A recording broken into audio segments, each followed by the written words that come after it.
क्या आपको याद है कि जब आप 6 साल की उम्र के थे तो आप क्या करते थे?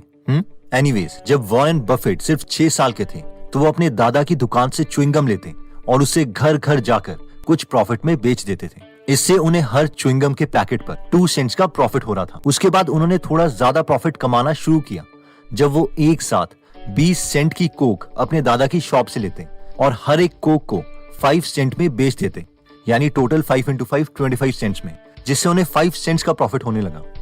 बफेट ने यंग एज में ही डिसाइड कर लिया था कि अगर 35 की उम्र तक वो $1 मिलियन नहीं कमा पाए तो वो ओमाहा की सबसे ऊंची बिल्डिंग से छलांग मार देंगे। बचपन से ही वॉरेन बड़े क्यूरियस थे। वो अलग अलग तरह की कैलकुलेशंस करते थे, जैसे कि वो अपने दोस्त को लेके रोड में जितनी भी गाड़ियां जा रही थी उनकी लाइसेंस प्लेट नंबर्स लिखते रहते, क्योंकि उन्हें लगता था कि अगर उनके घर के आसपास चोरी हुई तो पुलिस को वो इन नंबर प्लेट्स को दे देंगे और चोर पकड़ा जाएगा। वो बॉटल कैप्स भी इकट्ठी करते रहते थे, ये देखने के लिए कि लोग सबसे ज्यादा कौन से ब्रांड की कोल्ड ड्रिंक पीते हैं, और उन्हें पता चल गया था कि मैक्सिमम लोग कोका कोला ही प्रेफर करते हैं। एक बार वॉरेन बफेट ने यह जानने की कोशिश की कि जो भगवान के भजन गाते हैं क्या वो सिंगर ज्यादा जीते हैं उन सिंगर से जो नॉर्मल सॉन्ग्स गाते हैं। काफी कैलकुलेशंस के बाद वॉरेन को पता चला कि ये दोनों ग्रुप ऑलमोस्ट इक्वल ही जीते हैं और भगवान के भजन से कोई एक्स्ट्रा एडवांटेज नहीं मिल रही।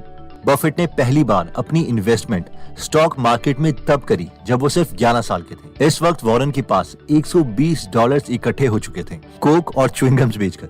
वॉरेन ने काफी एनालिसिस करने के बाद सिटीज सर्विस नाम की कंपनी के 3 शेयर्स खरीदे $114.75 में, यानी 6 साल से 11 साल तक उन्होंने जितने भी पैसे कमाए थे वो ऑलमोस्ट इसी कंपनी में इन्वेस्ट कर दिए। इतना ही नहीं, उन्होंने अपनी बड़ी बहन डॉरिस को भी इसमें इन्वेस्ट करने के लिए कन्विंस कर लिया।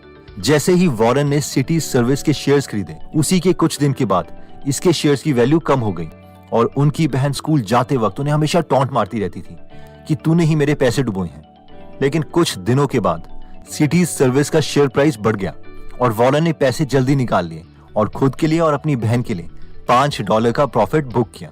लेकिन कुछ और दिनों के बाद इसी कंपनी का हर एक शेयर $202 का पहुंच गया और वॉरेन ने अपना सबसे पहला लेसन सीखा कि बहुत जल्दी शेयर प्राइस से इफेक्ट नहीं होना चाहिए। इसके बाद वॉरेन बफेट ने न्यूज़पेपर भी सेल करना स्टार्ट किया। उन्हें लगा कोक और च्युइंगम से ज्यादा तो इसमें फायदा है। 14 साल की उम्र में वॉरेन के पास $1000 इकट्ठा हो चुके थे। वॉरेन नंबर्स में तो अच्छे हो गए थे, लेकिन गर्ल से बात करने में वो शर्माते थे, जिसके लिए उन्हें लगा कि उन्हें अपनी फिजिक पर भी काम करना चाहिए। उन्होंने इसके लिए एक डंबल सेट भी खरीदा, लेकिन वॉरेन का कहना था कि कितने भी मैं डंबल से कर्ल मार लूं, मेरी आर्म्स का साइज बढ़ता ही नहीं।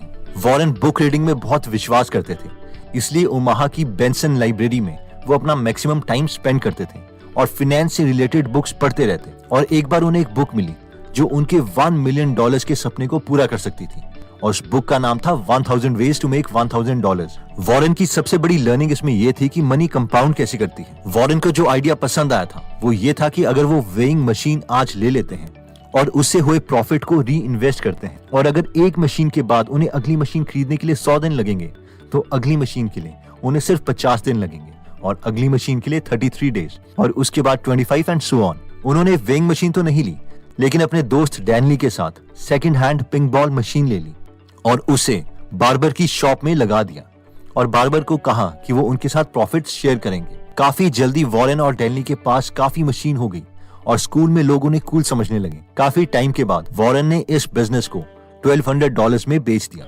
इसके बाद वॉरेन ने $1200 का 40 एकड़ का एक फार्म लैंड नेब्रास्का में लिया। उन्होंने एक फार्मर से डील कर ली थी कि अगर वो इस फार्म लैंड में काम करता है तो वो उसके साथ प्रॉफिट शेयर करेंगे। वॉरेन को बहुत खुशी हुई कि उन्हें कोई फिजिकल काम नहीं करना पड़ता था, क्योंकि उन्हें वैसे भी फिजिकल काम करना पसंद नहीं था। 5 साल बाद उन्होंने इस फार्म को डबल प्राइस में बेच दिया और इन 5 सालों में उन्होंने प्रॉफिट भी बहुत कमाया। कॉलेज में वॉरेन को ज्यादा मजा नहीं आ रहा था सब्जेक्ट्स पढ़ने में। जब वॉरेन अपने कॉलेज के फाइनल ईयर में पहुंचे तब उन्होंने अकाउंटिंग पढ़ी, जो उनकी फेवरेट क्लास थी, और उसके बाद उन्होंने कहा कि अकाउंटिंग ही बिजनेस की लैंग्वेज है, इसलिए जिसे भी बिजनेस समझना है इसलिए उसे अकाउंटिंग समझनी ही पड़ेगी। 19 साल की उम्र में वॉरेन के पास $9000 इकट्ठे हो चुके थे और उनके पास अपने दोस्तों के कंपैरेटिवली काफी पैसे थे, लेकिन अपने गोल $1 मिलियन तक पहुंचने में अभी उन्हें बहुत टाइम लगना था। लेकिन फिर बेंजामिन ग्राहम ने 1949 में अपना मास्टरपीस, अपनी बुक लॉन्च की, जिसका नाम था the the intelligent investor. Warren को बेंजामिन के आइडियाज बहुत पसंद आए। उसके बाद वॉरेन ने डिटेल में इंडिविजुअल कंपनीज को पढ़ना स्टार्ट कर दिया, जैसे कि Moody, standard and poor's manual. Warren ने सोचा कि अब वो अपनी पढ़ाई स्टैनफोर्ड से करेंगे, लेकिन स्टैनफोर्ड ने उन्हें रिजेक्ट कर दिया। लेकिन ये वॉरेन के लिए अच्छा हुआ, क्योंकि वॉरेन को पता चला कि द इंटेलिजेंट इन्वेस्टर बुक के ऑथर बेंजामिन ग्राहम तो कोलंबिया यूनिवर्सिटी में पढ़ाते हैं और वहीं पर उन्होंने एडमिशन ले ली। बेंजामिन ग्राहम सिर्फ कोलंबिया यूनिवर्सिटी में टीचर नहीं थे, बल्कि उनकी खुद की एक फर्म थी, न्यूमैन ग्राहम कॉर्प। ग्राहम अपनी क्लासेस में रियल कंपनीज के एग्जाम्पल लेके पढ़ाते थे, जिसमें वो अपने इन्वेस्टमेंट आइडियाज भी शेयर कर देते थे और स्टूडेंट्स उन शेयर्स को खरीदने के लिए भाग पड़ते। बेंजामिन के पार्टनर जेरोम न्यूमैन को ये बात पसंद नहीं आती थी, इसके लिए वो बेंजामिन को मना करते थे। लेकिन बेंजामिन का कहना था कि कोई बात नहीं, हम वैसे भी बहुत पैसे कमा रहे हैं। वॉरेन बफेट पहले स्टूडेंट थे जिन्होंने बेंजामिन की क्लास में A+ लिया था, क्योंकि बेंजामिन ने किसी भी स्टूडेंट को A+ आज तक नहीं दिया था। बेंजामिन एक कंपनी के चेयरमैन भी थे, जिसका नाम था गवर्नमेंट एम्प्लॉय इंश्योरेंस कंपनी, और ये कंपनी थी जो बाद में गाइको बनी, जो कि एक इंश्योरेंस बिजनेस था जिसमें वॉरेन ने काफी इन्वेस्ट किया और उन्हें प्रॉफिट भी बहुत हुआ। वॉरेन ने इसमें इन्वेस्ट करने से पहले इसके बिजनेस को समझना चाहा और वो उसके ऑफिस ही पहुंच गए। वहां पर वो कंपनी के प्रेसिडेंट के असिस्टेंट से मिले, जिसका नाम था लॉरिमर डेविडसन। बफेट उनसे सवाल पर सवाल पूछते रहे और कन्विंस होने के बाद वॉरेन ने अपने जितने भी पैसे थे उसमें से 65% पैसे इसी कंपनी में इन्वेस्ट कर दिए। 1 साल के बाद गाइको का शेयर प्राइस 1.5 टाइम्स हो गया और वॉरेन ने अपने सारे पैसे निकाल लिए। वॉरेन को दुख हुआ कि वो अपनी इन्वेस्टमेंट स्किल से लड़कियों को इंप्रेस नहीं कर पाते थे, लेकिन 1950 में वॉरेन की छोटी बहन ने वॉरेन के लिए एक लड़की के साथ डेट फिक्स करवा दी, जिसका नाम था सूजी थॉमसन। बट एक्चुअली सूजी ऑलरेडी मिल्टन ब्राउन नाम के एक लड़के के साथ रिलेशनशिप में थी। लेकिन लकीली सूजी के डैड बिल को ये मिल्टन नाम का लड़का पसंद नहीं था और वॉरेन सूजी के फादर से बार बार जाकर मिलते और एक इंप्रेशन क्रिएट कर दिया। और फाइनली वॉरेन ने सूजी से 1952 में मैरिज कर ली। अपने हनीमून में भी वॉरेन कंपनीज की एनुअल रिपोर्ट्स लेके गए थे। 1958 में वॉरेन ने एक घर खरीदा $38,000 का, जिसे वो अपनी सबसे बड़ी बेवकूफी बताते हैं, क्योंकि उन्हें लगता था कि $38,000 अगर वो कंपनीज में इन्वेस्ट करते तो उन्हें रिटर्न बहुत ज्यादा आता। बिलियनियर बनने के बावजूद वॉरेन बफेट आज भी उसी घर में रहते हैं।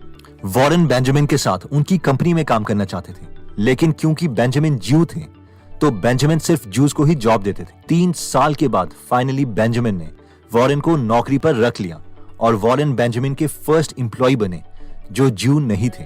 वॉरेन जॉब से इतने खुश हो गए थे कि ज्वाइनिंग की डेट से 1 महीने पहले ही वो न्यूयॉर्क पहुंच गए, जहां बेंजामिन का ऑफिस था। इस जॉब के लिए वॉरेन को $1,000 पर मंथ मिल रहे थे और बहुत जल्दी बेंजामिन समझ गए थे कि वॉरेन एक अच्छे इन्वेस्टर हैं। 1956 में बेंजामिन चाहते थे कि वो रिटायरमेंट ले लें, इसलिए उन्होंने वॉरेन से कहा कि वो अब इस ऑफिस को संभाल सकते हैं, लेकिन वॉरेन ने मना कर दिया और 26 साल की उम्र में वॉरेन ने भी रिटायरमेंट ले ली और सोचा कि अब वो घर से ही काम करेंगे। इसके बाद वॉरेन ने कंपनी खोली जिसका नाम था बफेट एसोसिएट्स लिमिटेड, जिसमें वॉरेन बफेट के 7 फैमिली मेंबर्स और फ्रेंड्स ने मिलकर $1,05,000 इन्वेस्ट किए थे और वॉरेन ने सिर्फ $100। डील ये थे कि वॉरेन पैसे इन्वेस्ट करेंगे, कोई उनसे नहीं पूछेगा कि वो किन कंपनीज में इन्वेस्ट कर रहे हैं। अगर किसी को पैसे निकालने या डालने हैं तो वो सिर्फ दिसंबर के महीने में अलाउ किया जाएगा और प्रॉफिट्स या लॉसेस को स्प्लिट किया जाएगा। कई लोगों को लगा कि वॉरेन कोई फ्रॉड कर रहे हैं, पर ऑब्वियसली आज हमें पता है कि ऐसा कुछ नहीं था। वॉरेन की फीस देने के बावजूद सबको 1957 से 1961 तक इंडेक्स से भी 10.2% ज्यादा का रिटर्न मिला। वॉरेन पैसे मैनेज करने में बहुत फेमस हो गए थे और 1961 तक उन्होंने टोटल 10 ऐसी पार्टनरशिप फर्म्स खोल दी थी और 1962 में वॉरेन बफेट ने इन सब पार्टनरशिप फर्म को कंबाइन करके एक ही बना दिया और उसका नाम दिया बफेट पार्टनरशिप लिमिटेड। और 32 साल की उम्र में वॉरेन $1 मिलियन इन पार्टनरशिप से कमा चुके थे और उन्होंने खुद से किया हुआ वादा पूरा किया कि वो 35 की उम्र से पहले मिलियनेयर बनना चाहते हैं। वॉरेन अभी तक सिगार बट स्ट्रैटेजी यूज करते थे, जिसे इस एग्जाम्पल से समझा जा सकता है। जैसे कि अगर कोई सिगरेट फेंक देता है आधी पी के, तो उसमें से 1 या 2 पफ और लिए जा सकते हैं। यानी कुछ ऐसी कंपनीज ढूंढो जो ऑलमोस्ट डूब रही हो, लोग उसको लेके बहुत ज्यादा पेसिमिस्टिक हो जाएं और उसके शेयर प्राइस इतने डिक्रीज हो जाएं कि वो सस्ते में मिलने लगे और उससे प्रॉफिट कमा लिया जाए। अब ये स्कीम जब कम पैसे इन्वेस्ट करने होते हैं तो चल पड़ती है, लेकिन वॉरेन का पोर्टफोलियो जैसे जैसे बढ़ने लगा उनके लिए ज्यादा पैसे स्ट्रैटेजी में इन्वेस्ट करना मुश्किल हो गया, क्योंकि छोटी कंपनीज जो इस रूल को फॉलो करे वो मिलती ही नहीं थी। लेकिन फिर उन्हें एक डिनर पार्टी में मिले चार्ली मंगर। चार्ली और वॉरेन के इंटरेस्ट सेम थे, तो वो जल्दी कनेक्ट कर गए। चार्ली मंगर ने वॉरेन बफेट की स्ट्रैटेजी को चैलेंज किया और कहा कि डूबती हुई कंपनी के शेयर्स बहुत ही सस्ते में खरीदने से बेटर ये है कि हम अच्छी ग्रोइंग कंपनीज के शेयर्स उसकी इंट्रिंसिक वैल्यू से थोड़े कम प्राइस पे खरीदें। और ऑब्वियसली अब हम जानते हैं कि वॉरेन और चार्ली की आज तक यही स्ट्रैटेजी। इसी स्ट्रैटेजी से वॉरेन की net worth as of December 2020 $85.6 billion बन चुकी है। तो दोस्तों, अगर आप भी वॉरेन बफेट की तरह 1000 वेज टू मेक $1000 पढ़ना चाहते हैं तो आप गीगल एप्लीकेशन में ये बुक समरीज सुन सकते हैं प्रीमियम मेंबरशिप लेके, या फिर आप 130 से ज्यादा बुक समरीज फ्री में हिंदी और इंग्लिश में सुन सकते हैं। तो अगर आपको यकीन है कि investment in your mind is more important than investment on shoes और क्लोथ्स, तो आप बुक्स में इन्वेस्ट कर सकते हैं। अगर आप इस एप्लीकेशन में इंटरेस्टेड है तो इसका लिंक हम डिस्क्रिप्शन में दे देंगे। दोस्तों, अगर आपको लगता है कि आपके किसी फ्रेंड या फैमिली मेंबर की वीडियो काम आ सकती तो आप उनके साथ ये वीडियो जरूर शेयर कीजिए। अगर आप ऐसी नॉलेजेबल वीडियोस मिस नहीं करना चाहते तो सब्सक्राइब करने के बाद बेल का बटन दबाना मत भूलिएगा। आप कमेंट करके ये भी बता सकते हैं कि नेक्स्ट वीडियो आप किस टॉपिक पर चाहते हैं। जल्दी हम आपसे दोबारा मिलेंगे। जय हिंद।